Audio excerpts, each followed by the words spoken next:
Alright, hey everyone, welcome back to another episode of Hey Bucko Outdoors. By the time you see this, you will have seen the first Military Mondays episode. Basically, I'm going to be starting a series where I'm just telling, different stories about stuff I've done in the military and some funny stories mixed in there.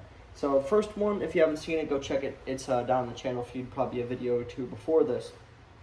So the first one was just going over, what it was like the first couple days in boot camp. I think I'm going to fast forward in this one a little bit to field training somewhere in there. So all through boot camp, from the point you get your issued M16. So we in the Marine Corps, unless you're a staff sergeant and above or an officer, you carried M16A4, full stock, no adjustable stock, 20-inch barrel, normal stuff. So something they always teach you and something they harp on. You have weekly or bi-weekly inspections. Let's just say inspections every once in a while throughout the time in boot camp. So the attention to detail, never having a single speck of dirt, basically white glove inspection. So if your drill instructor can put on a white glove or take their bare finger and swipe the barrel of your rifle or swipe the inside of the flash hider, which is, the tip of the barrel, the device that keeps you flash from coming out, essentially, so that when you're in engagement, people can't necessarily tell where they're getting shot at from. So that instilled in you a great sense of discipline and attention to detail for that, because you kept your rifle clean 100% of the time. And coming from someone like me or somebody who grew up around firearms a lot, you go out and shoot your shotguns or your hunting rifle, and you might clean it a little bit and throw it back in the gun safe. It was totally different once you get to boot camp, because the amount of attention to detail, you can't have a speck of dirt. And something that made it really difficult was that California, obviously, where MCRD Marine Corps Recruit Depot is right next to the Pacific Ocean. So you get all that salt water, which anybody who knows anything about firearms, any salt water, any water vapor moisture in the air can cause your barrels to rust. So it seemed like every day when we'd break the rifles out after dinner to clean them, there'd always be a thin layer of rust you'd have to get off there. And most of the times you're not allowed to use oil or anything, CLP, clean, lubricate, protect. It's a type of oil cleaning that we use for our firearms. So it was always very frustrating. So a lot of times you just take Q-tips and just scrub the hell out of your barrels. So fast forward, we get up to field training up in Camp Pendleton, where I am now, actually a little bit farther north.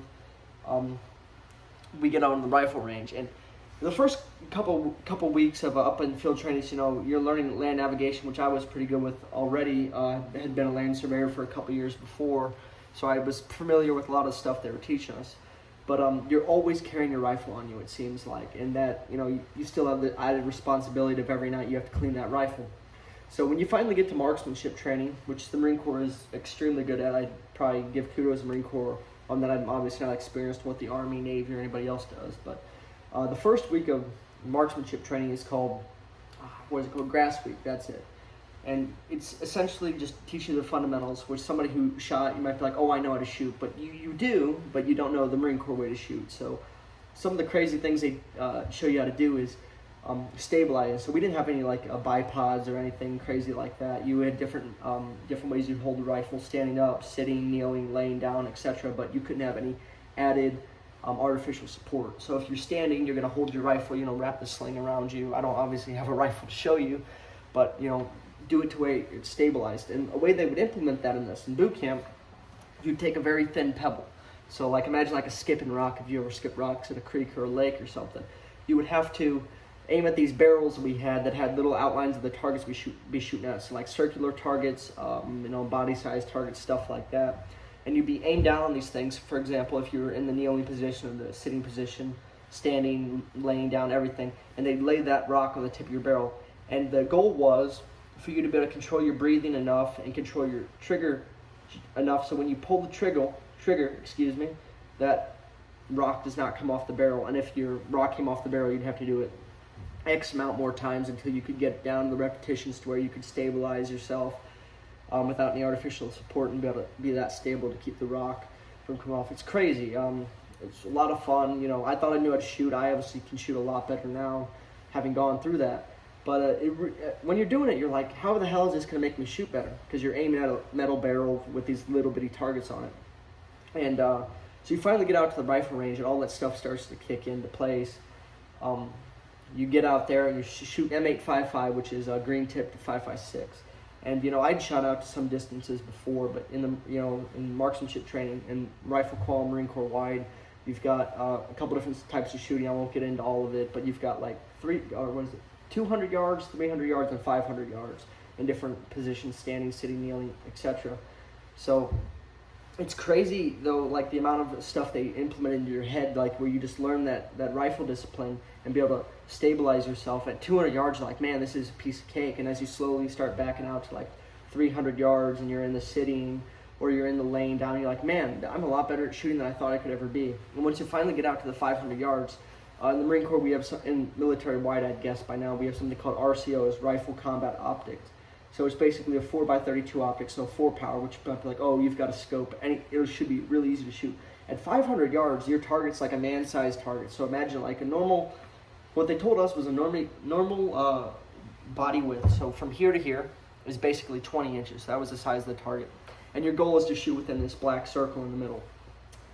And it's crazy to think, even with that scope, your target, it looks like a little pie plate you're shooting at 500 yards, and you're like, you have to calculate in wind and all these different holds and stuff. If you dropped your scope the night before, which, screwed with some people's qualifications the night before, they were dumb enough to drop their rifles in the armory, and so their whole sight, what would you call it? You're getting it sighted in, so you're making sure you're dead on when you shoot. Because usually we get our optics sighted in at 100 yards, and then we move back, and it'll hold that 0. That's the word I was looking for. Hold the 0. So some dumbass had decided they were, organizing rifles the night before and dropped my optic. So we were in pre-qual, which is, you go through a set of fire before you actually get to the qualification table. And once you do, I was noticing, damn it, my rifle's shooting all over the thing. And I was going through in my head, it's like, I'm doing all my steps correctly. And so I had to I had to do some Kentucky windage. For those of you who don't know, basically, you shoot a pattern, 2-3 shots, and you're like, okay, I'm shooting up and to the left about 3 inches. So I'm going to have to hold down to the left in 3 inches. And I was having to do something like that all the way back to 500 yards. And I ended up qualifying as a rifle expert, which was surprising me with a fucked up scope. But that was marksmanship training for me. It was very exciting. Later on, I might actually get into it now. We finished boot camp, graduated, hoorah, we're a Marine now, that's awesome.